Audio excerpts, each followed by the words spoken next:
मैं लाहौर को अपना घर कहता हूँ और ये पाकिस्तान का दिल है, लेकिन हर साल जब सर्दियाँ आती हैं इस शहर को पहचानना मुश्किल हो जाता है, जैसा कि सब कुछ खो गया हो। हर सांस एक बोझ महसूस होती है। ये कहानी है इस हवा की जिसमें हम सांस लेते हैं और सरवाइव करते हैं। मैंने पाकिस्तान की वो खूबसूरत वादियाँ, सरसब्ज जंगलात और आसमानों से बातें करती हुई चोटियाँ देखी हैं, जहाँ कई दिनों के सफ़र के बाद जब सांस लिया जाता है तो रूह तरोताज़ा हो जाती है। एक ऐसा सुकून मिलता है कि जिसकी हमेशा से तमन्ना रही हो, लेकिन इस शहर की लूप वाली ज़िंदगी हमें इन पहाड़ों में रहने नहीं देती।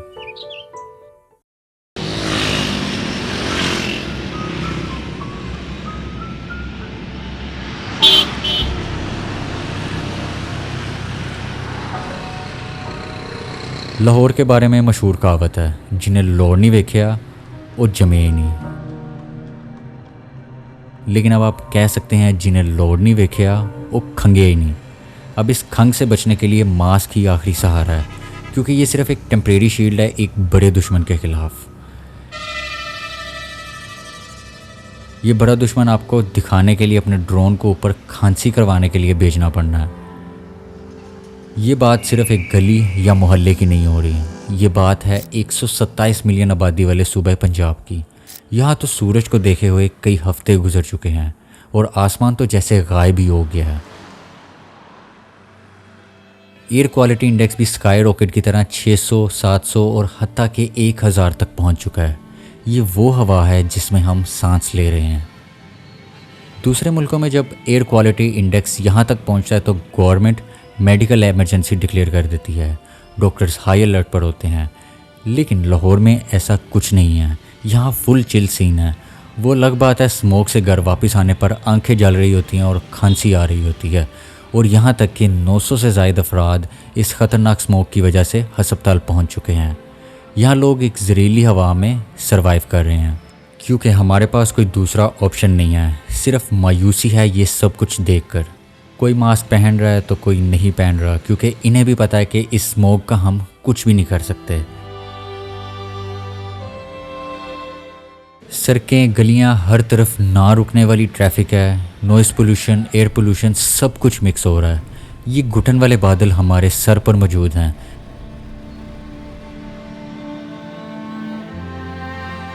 लेकिन हर कोई अपनी जल्दी में है। इन्हें नहीं फ़र्क पड़ता कि बाहर किस कदर जहरीली हवा है, क्योंकि हर किसी ने अपना घर चलाना है। घर बैठ के तो कमाएंगे कहाँ से और खाएंगे कहाँ से। It's like they are trapped in this endless cycle. हमारे हुक्मरान जिनका इलाज आराम से दूसरे ममालिक में हो जाता है, इनके पास सिर्फ एक ही हल है कि दुकानें जल्दी बंद करवा कर स्मोक पर काबू पा लिया जाए, यानी स्मार्ट लॉकडाउन। स्कूल और कॉलेजेस भी बंद कर दिए गए हैं, लेकिन क्या ये इस मसले का लॉन्ग टर्म सोल्यूशन है? बिल्कुल नहीं। कुछ महीने पहले सबको पता था कि जब सर्दियाँ आएंगी तो स्मोक भी आएगी और पिछले साल से ज़्यादा आएगी, लेकिन हमारी गवर्नमेंट इस पर सोच विचार करने की बजाय लाहौर की सजावट और इसे जगमग करने में और नए से नए फ्लाईओवर बनाने में मसरूफ़ थी। मैं किसी फ्लाईओवर के ख़िलाफ़ नहीं हूँ, लेकिन इन्हें नहीं पता कि किन चीज़ों को प्रायोरिटी देनी है। जब पानी सर से गुजर गया तो स्मार्ट लॉकडाउन लगा दिया गया। अब जहाँ ये स्मोक का सीज़न है, इसी तरह शादियों का सीज़न भी है। जब लोगों को पता चलता है कि दुकानें 8 बजे बंद हो जाएंगी तो लोग और भी ज़्यादा हजूम में बाहर आते हैं, और ज़ारों कतार ट्रैफिक की लाइनें, फिर उसे उठने वाला धुआं। The reality is simple, smoke is killing us. इतना 25 सिगरेट लंग्स का वो बेड़ा गर्क नहीं करते जितना पंजाब की फ़िज़ा में एक दिन रहने से काम तमाम हो जाता है।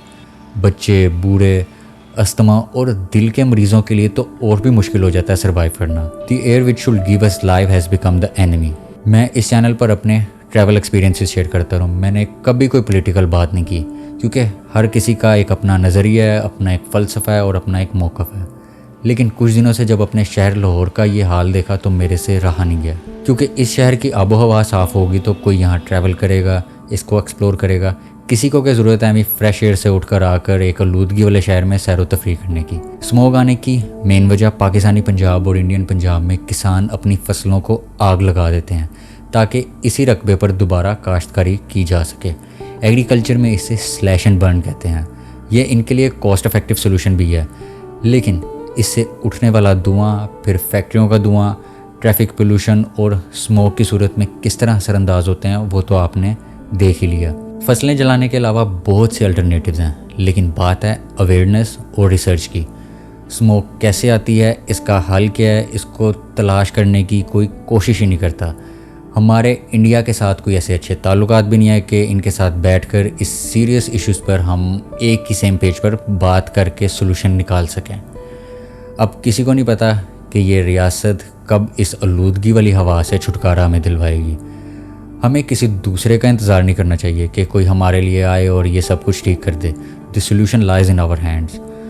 छोटे छोटे इकदाम जैसा कि दरख्त लगाना, पोल्यूशन कंट्रोल और दूसरों को इसकी अवेयरनेस देना। अगर हम सब एक शहरी होने की हैसियत से अपनी ज़िम्मेदारी समझें तो इन छोटे इकदाम से फ़र्क पड़ सकता है। ये मसला इस आलूदगी वाली हवा से निजात का नहीं है, बल्कि it's a fight for our children's future, for our health. और इंशाल्लाह लाहौर की वो रौनकें फिर से वापस आएंगी, जिसकी वजह से ये ज़िंदा दिलाने लोगों का शहर कहलाता है। इसकी रौनकों को हम ही वापस लाएंगे, क्योंकि हम इस शहर की हवा में सांस लेते हैं। तो हमारा ये फ़र्ज़ बनता है कि इसकी आलूदगी और जहरीली हवा को अपने आने वाली नस्लों के लिए ख़त्म कर सकें, क्योंकि हर साल स्मोक बढ़ती जा रही है बजाय के कम होने के। मैंने कुछ दिनों पहले नया एक्शन कैमरा ख़रीदा था, तो सोचा था कि इसकी क्वालिटी पर कोई रिव्यू बनाऊंगा, लेकिन जो शहर के हालात हैं कहीं निकलना बहुत मुश्किल हुआ है। उम्मीद करूंगा ये मैसेज आपको पसंद आया होगा। जैसे ही स्मोक कुछ कम होगी फिर कोई राइड करेंगे, कोई टूर करेंगे। तब तक के लिए मुझे इजाज़त दें। अल्लाह हाफिज़।